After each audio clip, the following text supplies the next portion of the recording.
Okay, in this lesson, we're going to talk about like how to represent integers using like on a number line and using models, and also just how to really interpret and work with different integers.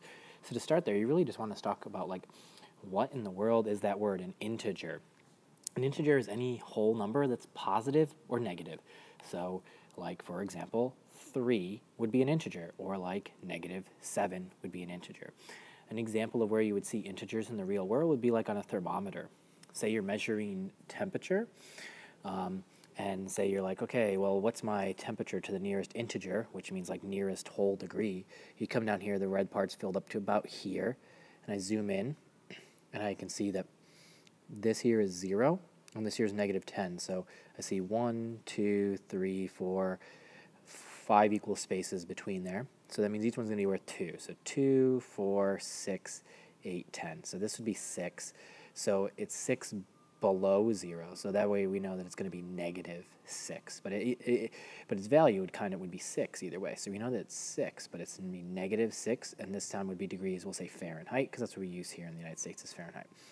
Now, absolute value is where you look at a number like, say, -6, and you think, what's its actual value? Well, how many is it away from 0? Oh, it was 6 away from 0.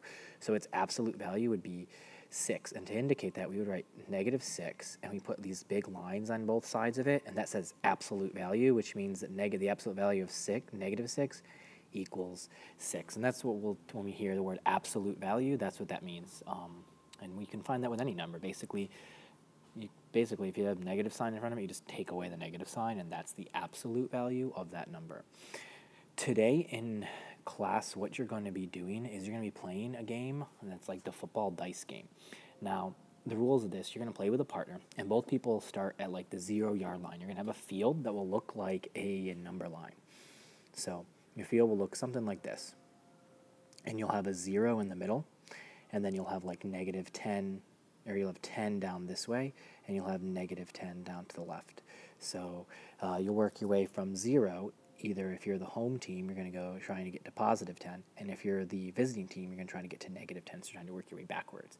You're going to be using dice, and they want you to use a red one and a black one. I don't have red and black, so let's go ahead and say that the white dice will be red. So we'll pretend this one is red, and we will pretend that the blue one is black.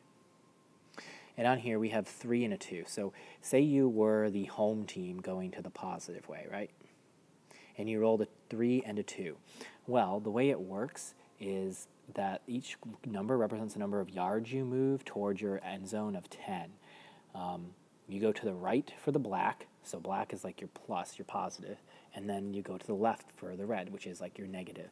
So I would go to the right 2 yards, so 1, 2, and then I'd end up going to the left for 3, 1, 2, 3. So in this roll, I would have ended up going back 1 yard, and I'd be 11 yards now away from my goal of the end zone of +10. If I was the visitor and I had rolled this, I would do the exact same moves, but I would end up closer to my end zone because the visitor wants the different colors. So you basically just reverse that. The visitor's goal is here, and the home goal is here. And you'll have a little scorecard and some directions as well to work your way through this game, just practicing working with integers, both positive and negative, where you have black being the positive and red being the negative. Or in this case, it'll be blue is your positive and white is your negative.